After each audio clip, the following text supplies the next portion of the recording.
ऐसा है कि आज देश विदेशों तक चला जाता है, पर मैं जहाँ तक इसके बारे में उनकी जानकारी में देना चाहती हूँ। Good morning, welcome to mama बेटी और लाडो के ब्लॉग में। ये है सेकेंड डे ऑफ छठ और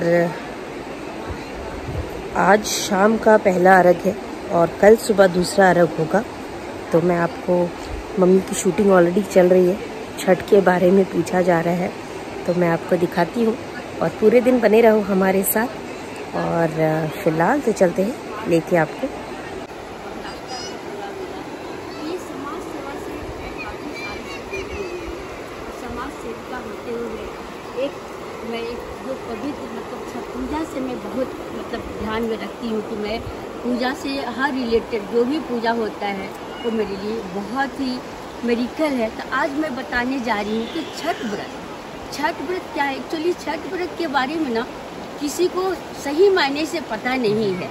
यूपी बिहार के सभी लोग छठ व्रत करते हैं और ये छठ व्रत ऐसा है कि आज देश विदेशों तक ही चला जाता है। पर मैं जहाँ तक मैं सोच रही हूँ, देख रही हूँ कि जैसे मैं हरिद्वार में ही आई हूँ तो कुछ लोग छठ व्रत करते हैं, लेकिन छठ व्रत की प्रोसीजर क्या है, छठ व्रत हम क्यों करते हैं, तो इसके बारे में उनकी जानकारी मैं देना चाहती हूँ कि छठ व्रत क्या है। पर ये छठ व्रत तो देखिए, हम लोग दिवाली के 6 दिन के बाद ये व्रत होता है, पर हम लोग इसकी तैयारी दिवाली के पहले से तैयारी करते हैं। और उसमें क्या है कि देखिए, अभी जो हम लोग व्रत करते हैं बहुत निष्ठा से व्रत करते हैं। इसमें बहुत सारे ऐसे नियम है कि वो नियम को हमको नियम से करना है। जैसे कि हम लोग जो व्रत को स्टार्ट करते हैं तो एक होता है ये लौकी चावल, जो हम लोग बोलते हैं नहा खाए के दिन। तो नहा खाए के दिन क्या है, जो व्रतधारी होते हैं वो व्रतधारी सुबह से नहाने पहले नहाती है, उसके बाद ही कुछ ले सकती हैं। जबकि लेने के पहले उनका जो घी में लौकी चावल और चना का दाल का प्रसाद होता है घी का, जब वो घी का जब बनेगा, घर का कोई भी सदस्य या व्रतधारी बनाएंगी या कोई भी सदस्य जो उनके सदस्य जो कि वो बिना सह के कुछ खाना पीना नहीं है, नहा के वो जाके किचन में शुद्ध से वो खाना बनाएंगे, तभी वो व्रतधारी उसको सेवन कर सकती हैं। तो एक बार हम जैसे कि मॉर्निंग से तो टाइम 5 बजे के टाइम में जो लौकी चावल चना के दाल वो जो बनता है, मैं व्रतधारी जो पहले प्रसाद लेंगी तो घर के सारे लोग उसके बाद ये प्रसाद का नियम होता है। और इसके बाद एक गेहूँ, बहुत लोग आजकल क्या होता है कि गेहूँ सुखाने के बजाय वो लोग क्या करते हैं, मार्केट से गेहूँ को उठा लेते हैं, उसे व्रत करते हैं। तो नहीं, ऐसा नहीं होता है। छठ व्रत का जो गेहूँ है वो खुद से गेहूँ ला के उसको चुनना है, फटकना है, बुनना है और उसके बाद अच्छी तरह से धूप में सुखाना है। जब अगर हम धूप में सुखाते हैं तो एक आदमी को वहाँ बैठा के रखनी पड़ती है। इसलिए बैठा के रखनी, कोई कौवा कोई बच्चे उसमें छोड़ जाके अपना मुंह ना लगा दे। और दिन भर में वो गेहूँ को अच्छी तरह से फैला के सुखा के और उसको चक्की में, पहले तो हम लोग जाता में पीसते हैं, क्योंकि हम लोग का जाता हर घर में होती है। लेकिन आजकल यहाँ पर जब बाहर से लोग करते हैं तो जाता संभव नहीं हो पाता है। बट जहाँ पर उन लोग पीसते हैं उनको पहले से बोल रखते हैं, भाई ये छठ व्रत का आटा है, आपको चक्की को अच्छी से धोना है तभी हम उसको पिसवाएंगे। तो यहाँ पर है एक जगह में जो मिश्रा जी का है, वहाँ पर वो बहुत अच्छे से बिहार यूपी के हैं, कुछ वो पूरा धुल के करते हैं। तो आटा के हम लोग पिसवा के उसी से अर्घ का ठेकुआ बनाते हैं। अब आइए मैं बताती हूँ खरना। तो खरना जैसे हम नहा खाए के दिन एक टाइम खाए, उसके बाद मेरा फास्टिंग तो शुरू हो जाता है। पूरा डे पूरा नाइट हम लोग बिना पानी का रहते हैं और शाम के समय छठी माँ का हम लोग व्रत करते हैं, छठी माँ का आगमन करते हैं। और उस समय क्या होता है कि जब हम लोग बुलाते हैं छठी माँ को अपने आंगन में, अपने घर में, तो उस समय प्रसाद बनता है। वो प्रसाद के नाम है रसिया। तो रसियाव क्या चीज़ है, वो रसियाव चावल से बनता है, गुड़ से बनता है। तो चावल और गुड़ से जो रसियाव बनता है वो पूरा उसको वहाँ निष्ठा से नियम से पूरा बनाना होता है। और उसी छठ पूजा के रूम में वो रोटी का प्रसाद बनता है, जो कि इसमें घी लगा के जब ये प्रसाद तैयार हो जाती है तो हम लोग अंदर में छठी माँ का व्रत करते हैं। व्रत करने समय हम लोग आह्वान करते हैं माता को, जो 9 देवियाँ होती हैं, 9 देवी को आह्वान करते हैं। उसमें धरती और आकाश वो भी उन लोग को भी हम लोग दीप जलाते हैं, जो कि हमारा 11 दीप जलता है। उसमें 11 पान सुपारी, 11 लौंग, इलायची, फूल और अक्षत और दीप पूरा जला के वहाँ पे हवन होता है।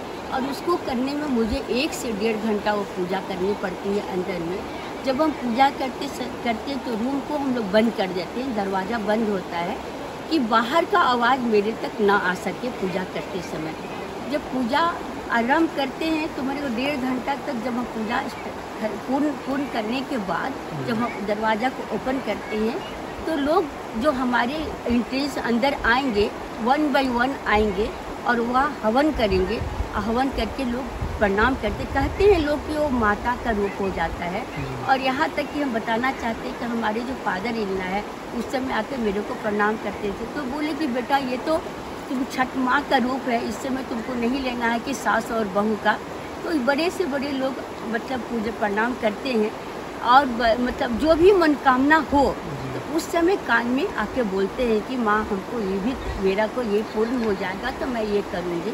ऐसा उन लोग का मानना है, मान्यता है। ये तो बहुत बड़ी मान्यता है। जब हम पूजा करने के बाद सारे लोग आके प्रणाम करते हैं, उसके बाद घर के जारी सदस्य जो हम अंदर में वो प्रसाद बनाए रहते हैं, तो वो केला और खीर का वो प्रसाद सबको बटाया जाता है। ये प्रसाद ऐसा है कि लोग बाहर के लोग भी मांग के लेना चाहते हैं, जो कि इनके बारे में अच्छी तरह पता है। अगर किसी को नहीं पता है तो हम हाथ जोड़ के बोलते हैं कि जो हमारा ये व्रत है, ये व्रत जो है कि सभी को ये पता चलना चाहिए कि बहुत ही मेडिकल व्रत है, बहुत ही निष्ठा का व्रत है। ना हमको प्यास लगती है, ना हमको भूख लगती है, हमको किसी इतनी एनर्जी महसूस होती है कि ऐसा लगता है कि हम अभी भी 2000 सीढ़ी चढ़ के भी उतर आएंगे, इस तरह के मेरे को महसूस हो रही है। और आज के दिन, जैसे आज है 30 तारीख, आज के दिन जो हम लोग व्रत करेंगे तो वो व्रत के लिए हम लोग अभी मॉर्निंग से ही तैयारी हो जाता है। 3 बजे रात से वहाँ पर हम लोग बनाते हैं ठेकुआ, जो कि बिहार घी में बनता है।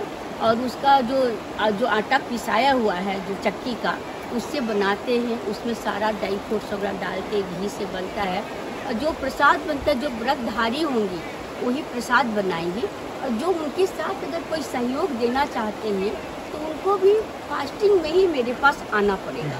फास्ट होगा जिनका वो, हाँ, जो मतलब अगर सहयोग करना चाहते हैं तो जब तक मेरा वो अंदर का बनेगा नहीं तब तक वो कुछ ले नहीं सकते, वो कुछ भी नहीं ले सकते हैं। ये व्रत का है, कुछ भी नहीं। अगर मतलब कुछ ले ली तो अंदर में इंटर नहीं हो सकता है। हाँ, तो आज हम लोग प्रसाद बना रहे हैं। बनाने के बाद हम आज सूप सजाएंगे। सूप सजाने के बाद आप देखेंगे कि सबके सर पर सूप जाएगा, पीला पीला टोकरी में सूप जाएगा।